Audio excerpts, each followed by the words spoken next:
es las paredes laterales. Entonces, acá lo que vas a encontrar en un primer plano es la piel, no hay piel. Ya, un primer plano anatómico del abdomen es la piel.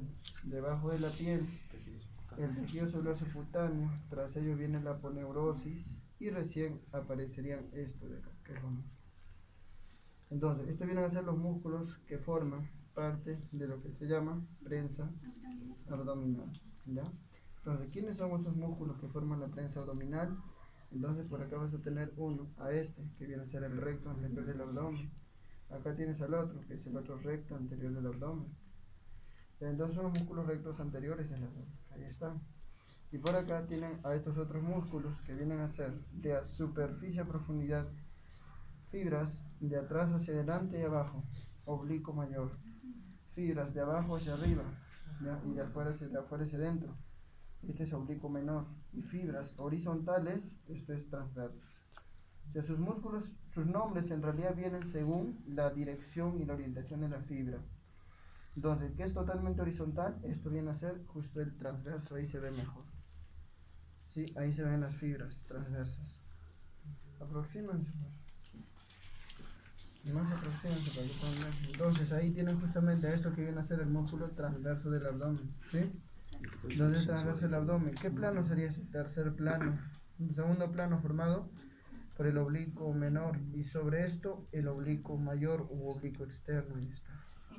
Entonces tienes el oblicuo mayor, el oblicuo menor y tienes acá el transverso del abdomen. Lo mismo por acá, este oblicuo mayor, ya que viene justamente de los arcos costales, se inserta en cresta ilíaca, ¿sí? Labio externo, porque la cresta ilíaca tiene tres labios: el labio externo para el oblicuo mayor, el labio medio para el oblicuo menor y el labio interno para el transverso.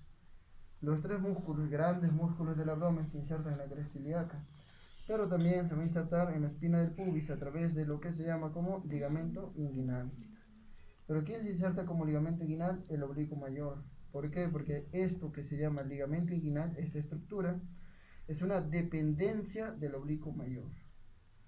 Y entonces nos preguntaron, ¿esta estructura se llama? Esto se llama ligamento inguinal. Y este ligamento inguinal, ¿de quién depende para su formación? De la aponeurosis del oblicuo mayor. ¿Ya? Del oblicuo mayor. Listo, entonces, ahí está el oblicuo mayor, el oblicuo mayor. Estos son los grandes músculos oblicuos, ¿ya? Entonces tenemos el oblicuo menor y finalmente debajo el transverso. Una cosa importante que hay que recordar de esto es esta transición, y cuando les hacía la clase de pared anterior de abdomen, les hablaba de puntos débiles de la pared anterior, y en algún momento se les mencionaba y les decía que hay un punto en la pared del abdomen donde hay músculo y lo que sigue es aponeurosis. Y eso justamente tiene forma de una semiluna y eso forma el área semilunar de Spiegel. Esto viene a ser el área semilunar de Spiegel. ¿Dónde está el área semilunar de Spiegel? ¿En el oblicuo mayor, menor o transverso? Transverso. ¿Qué es eso? Viene a ser el límite entre la parte muscular y la parte aponeurótica. En ese límite donde salen las hernias de Spiegel. Si te preguntaran cuál es el contenido más frecuente de la hernia de Spiegel, la grasa preperitoneal. ¿Ya? El contenido más frecuente de la hernia de Spiegel es la grasa preperitoneal, no se olviden, ¿ya? Y hasta entonces, eso sería, ¿ya? Una aponeurosis que estamos viendo, pero esto pertenece al oblicuo, al transverso, ¿ya? Esto también tiene su aponeurosis y esto también tiene su aponeurosis, solo que aquí ya están cortados. Esa aponeurosis que formaba el estuche de los rectos. ¿Este recto tiene estuche? No, así como está, ya no tiene. ¿Qué estuche le falta? La hoja anterior, pero sí tiene hoja posterior. Eso que están viendo es estuche de los rectos, hoja posterior. Esto que están viendo es estuche de los rectos, hoja posterior. ¿Estamos? ¿Van a tener parcial ustedes práctico de esto? Sí. ¿Y por qué no han venido entonces sus compañeros? Pero hay algunos nomás que faltan. ¿Pero por qué no han venido? ¿Que van a venir en el otro grupo? No, pero otros faltan siempre. Ya, bueno, vamos a avanzar ya. Entonces aquí tienen esto que sería el músculo recto anterior del abdomen. Entonces debería tener esto una hoja delante y eso formaría el estuche de los rectos. Ese estuche de los rectos, ¿qué contendría? Lo que contendría sería 1, esto que viene a ser el músculo recto anterior. Si lo vemos por dentro, observamos y vemos este gran vaso. ¿Se ve? Hay un gran vaso que está ascendiendo. Y si nosotros lo sacamos un poquito, lo disecamos un poquito, lo vamos a ver por ahí.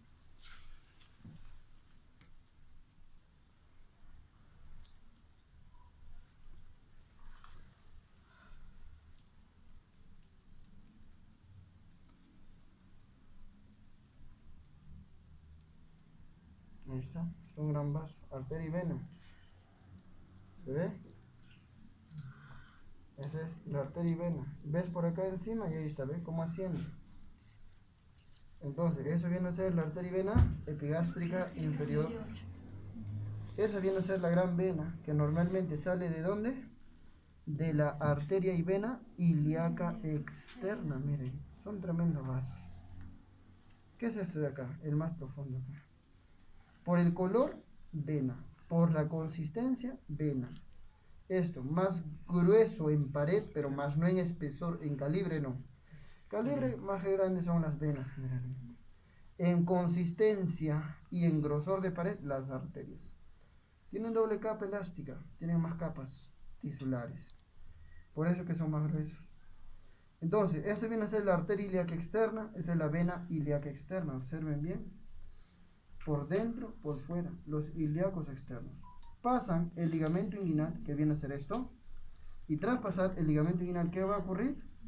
Se van a convertir en arteria y vena femoral, o sea, esto de acá.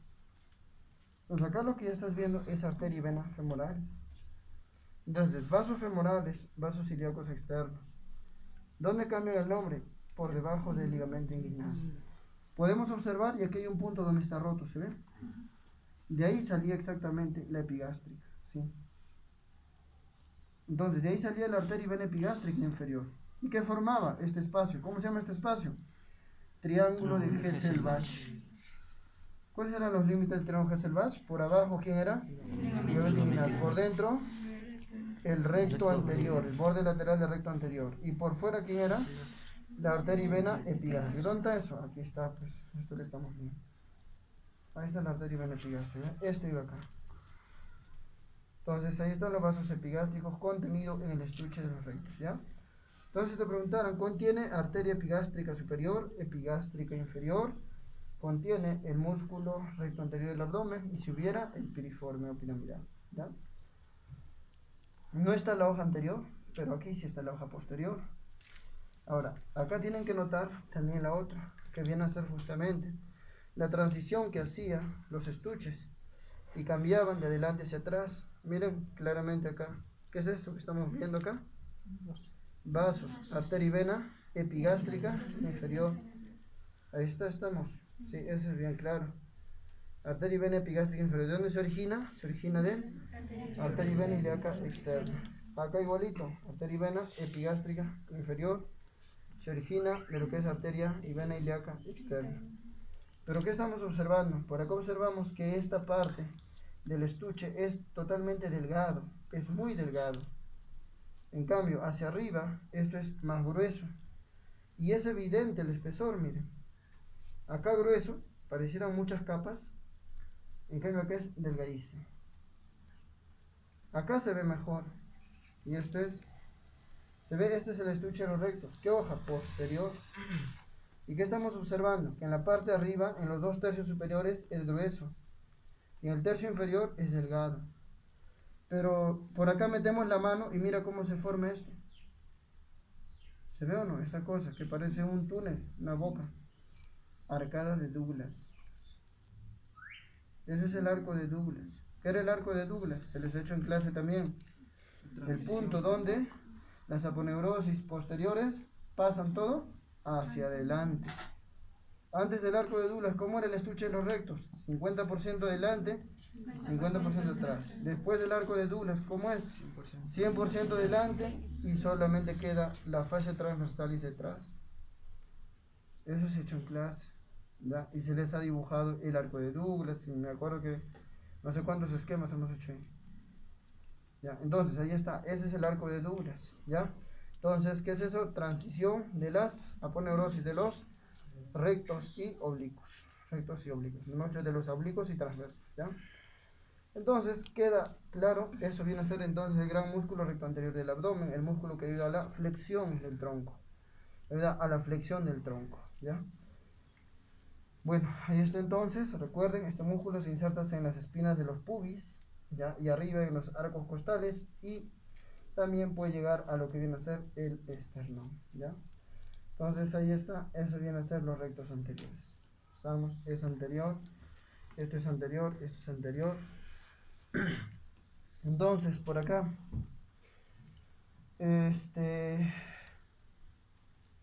todos estos de acá, estos grandes músculos, lo que hacen es una acción de esfínter en el abdomen.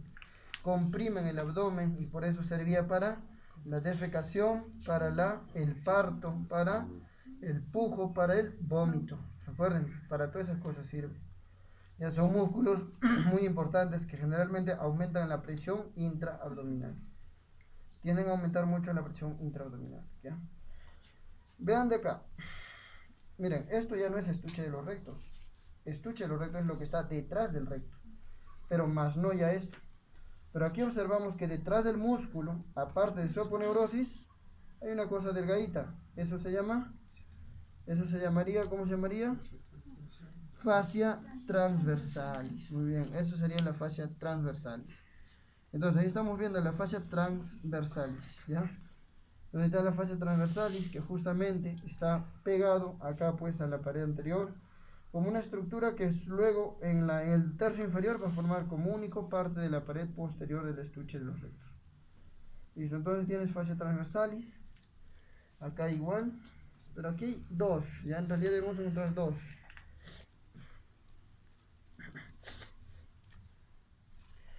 Nada más se ve. Ya. ¿Qué más? Luego vamos a ver por acá. Pared posterior y su compañero exponía vena cava, sus compañeras vena cava y arteria aorta. Y su compañero decía que la aorta empezaba ¿dónde? ¿Dónde empieza la aorta? A nivel abdomen, ¿por dónde empieza? ¿C10? No. C10, o sea, en el cuello empieza C10. ¿Ah? T8. T7, T3, T8 era. T8. Porque aumentaba de 2 en 2. Sí, pues les dije incluso que sea progresión aritmética, creo les dije. Sí, T8. Torácica 8 es la cava. Torácica 10 es el esófago. Y torácica 12 es la aorta. ¿Dónde empieza? A nivel T12. ¿Dónde? En lo que viene a ser el hiato aórtico. El hiato aórtico ahí empieza. ¿Y dónde termina? Su compañero también lo dijo en la clase. Termina a nivel de L4. L4. ¿Ya? En cambio, la vena, ¿dónde empieza? A nivel de L5. La vena es más inferior. La arteria termina, la vena empieza. ¿Y qué viene a ser esto? ¿Arteria o vena? Arteria. ¿Qué arteria es esto? Aorta. Pero si te pregunto, ahí donde está el hilo, ¿qué sería? Esa sería la arteria ilíaca primitiva. Ya, lo que está acá, esto sería ilíaca primitiva, ilíaca primitiva. Y observamos que aquí se divide en dos: externa, interna o hipogástrica. Entonces tienes la arteria ilíaca externa y arteria hipogástrica. Esto es la primitiva. Entonces ahí está la aorta. ¿Dónde termina la aorta? A nivel del L4. ¿Cuáles son sus ramas terminales? Las ilíacas primitivas y la sacra media. Esas son sus ramas terminales. Ya, entonces, esto es la aorta. Observen, es un vaso enorme. ¿Ya? ¿Qué te está dando acá? La ilíaca interna. ¿Para qué sirve la ilíaca interna? Para todas las vísceras pélvicas. Ya está, entonces tienes la aorta, ya está. Ahora, ¿qué más? Acá está la vena. Y esto es la otra vena. Se supone que los dos tienen que confluir. ¿Y qué forman? La vena cava inferior. Está la cava inferior, enorme vaso.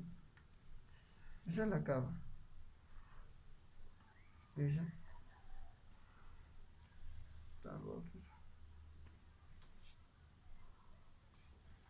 Ahí está. Esa es la cava. ¿Se ve? Esa es la gran vena cava inferior. Ya, hay cava superior, sí hay cava superior, pero esa es la cava inferior. Entonces, en esta cava inferior estamos observando, por acá, una rama grandaza. ¿Están viendo, no? Ahí. Esta es la vena renal. Y hacia acá, otra vez lo otro, vena renal. Pero aquí el gran detalle es que sí encontramos el riñón. ¿Sí? Es el riñón. Entonces, ahí está. ¿Ven el riñón? Más allá, empujen esto. No se empuje. Ya, para que puedan ver. Entonces, ahí tienes esto que es la cava inferior. Esto viene hacia la vena renal izquierda. Y hacia acá la vena renal derecha.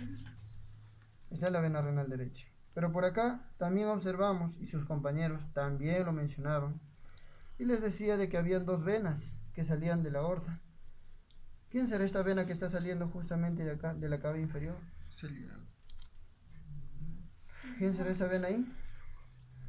Esto no es tronco celíaco, porque esta es vena. ¿Cómo es el tronco celíaco? Esta es la vena gonadal. En este caso es la vena testicular. ¿De dónde sale la vena testicular? De la cava.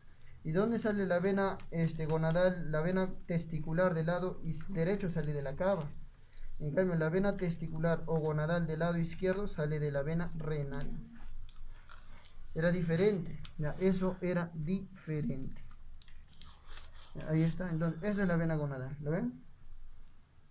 Ya, entonces, vena gonadal derecha. Origen. ¿O dónde desemboca? En la cava inferior. Vean, la vena gonadal izquierda, ¿dónde desemboca? En la vena renal izquierda.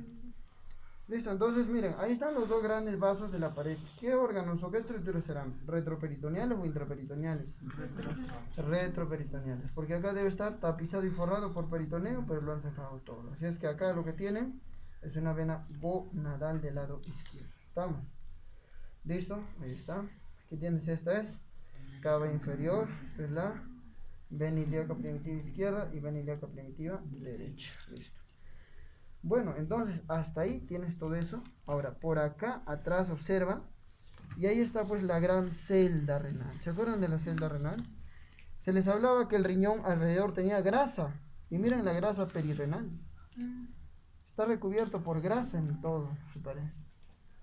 ¿Qué estamos viendo? Adelante, aponeurosis, miren. ¿Ven de adelante? Aponeurosis. Es adelante aponeurosis. Atrás también otra aponeurosis. Y dentro tienes la grasa.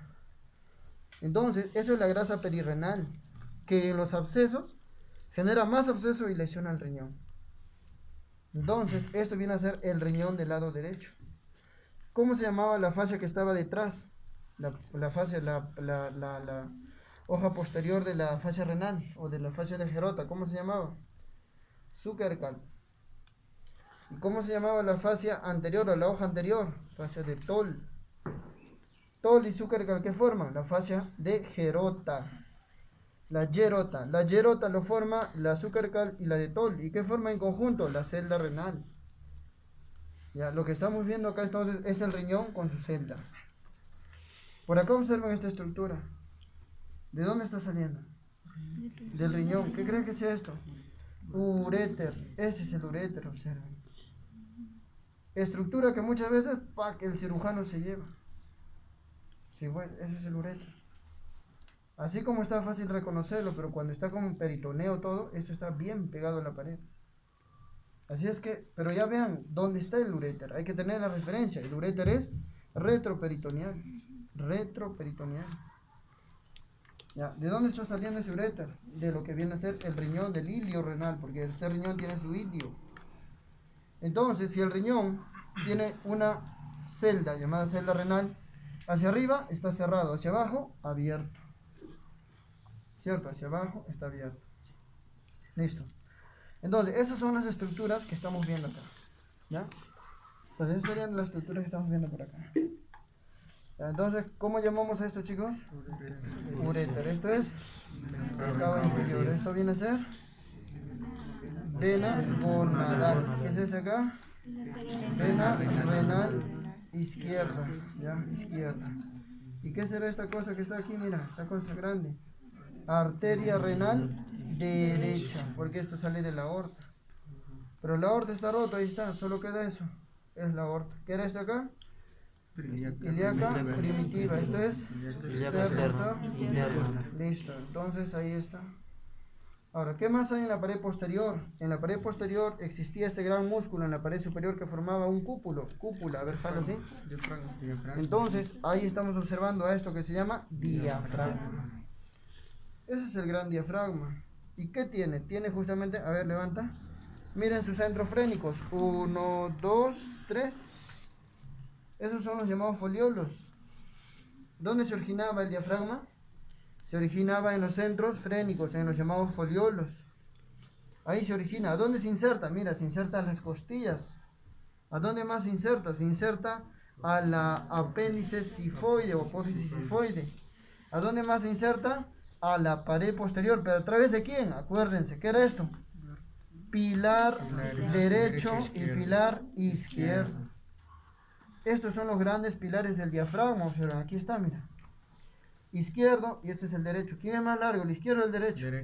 Derecho. ¿Dónde se inserta? L2, L3. En cambio el izquierdo en L2. Entonces tienes la lumbar 2, en cambio tienes en la lumbar 2 y la lumbar 3. ¿Qué pasaba por ahí? La aorta. Por ahí pasa la aorta. Listo, entonces ahí está. Esos vienen a ser los grandes pilares del diafragma. Ya, grandes pilares del diafragma. Además, en esa pared posterior entonces queda claro, ¿no? Ahí están los pilares, ¿eh? Pilar izquierdo y pilar derecho. ¿Qué forman los pilares derecho con izquierdo? El hiato aórtico. Es el hiato aórtico, ¿ya? Además, hacia la parte inferior vamos a encontrar estos músculos, miren, en la pared posterior. Y eso también su compañero estaba dibujando en la pizarra. Me acuerdo que su compañera la dibujó. Entonces, tienes ahí el gran psoas mayor. Este es el gran músculo psoas mayor. Ahí está el gran músculo psoas mayor, es este enorme. ¿De dónde se originaba? Les decía su compañera. Desde los cuerpos y apófisis transversas de T12, L1, L2, L3, L4. Eso viene a ser justamente ya el músculo psoas mayor. Ya, es psoas mayor. Pero al ladito del psoas mayor está un músculo que está muy relacionado con el riñón. ¿Cómo se llama? Cuadrado de los lomos. Y ahí está el cuadrado de los lomos, ¿se ve o no? Es el cuadrado lumbar. ¿De dónde a dónde va el cuadrado lumbar? De la 12ª costilla a la cresta ilíaca. Origen, 12ª costilla, borde inferior. Inserción, cresta ilíaca. Esto viene a ser entonces el cuadrado de los lomos. Igualito acá, observen, jala, jala. Y ahí tienen igualito el cuadrado de los lomos, ¿lo ven? Entonces ahí está, cuadrado de los lomos para ellos. Cuadrado, ¿eso quién es? Psoas mayor. Entonces, esto es el psoas mayor. Y también su compañera dibujaba en la pelvis a esto, que era el ilíaco, miren. El ilíaco está en el piso. Y luego se junta con esto y forma el psoas ilíaco. Pero entre ellos forma un canal por donde pasa el nervio femoral. Esto es un nervio. Este es el gran nervio femoral. ¿Se ve acá o no? Acá también. Ahí está el nervio femoral. Entonces, ¿quién pasa por el canal del psoas ilíaco? El femoral. ¿De dónde se origina el femoral? L2, L3 y L4. Y ahí se origina el nervio femoral. Listo, entonces ahí tienes un gran nervio femoral. ¿Cómo se llama este músculo que está en el piso? Ilíaco, porque está en el ilion. ¿Cómo se llama este músculo? Psoas mayor, que viene desde ¿dónde? T12, está en L4. Y acá este de atrás, cuadrado de los lomos, y que justamente viene del borde inferior de la 12ª costilla y se inserta ¿dónde? En la cresta ilíaca. Lo mismo para acá y lo mismo para acá. Eso es todo, para él, no hay más. Ya está. ¿Tienen alguna duda? ¿Qué quieren preguntar? A ver, pregunten, chicos. Pared superior, entonces, ¿a quién tenemos? Diafragma. ¿Dónde se origina el diafragma? Entonces, a ver, agarren ahí. ¿Dónde se origina el diafragma? Foliolos. Entonces, vean los foliolos, conozcan, vean que es cierto, que eso existe, ahí está. Estos son los foliolos, esas cosas blancas, pues esos son los foliolos, miren. Doctor, el psoas y el cuadrado pasaban también por los arcos.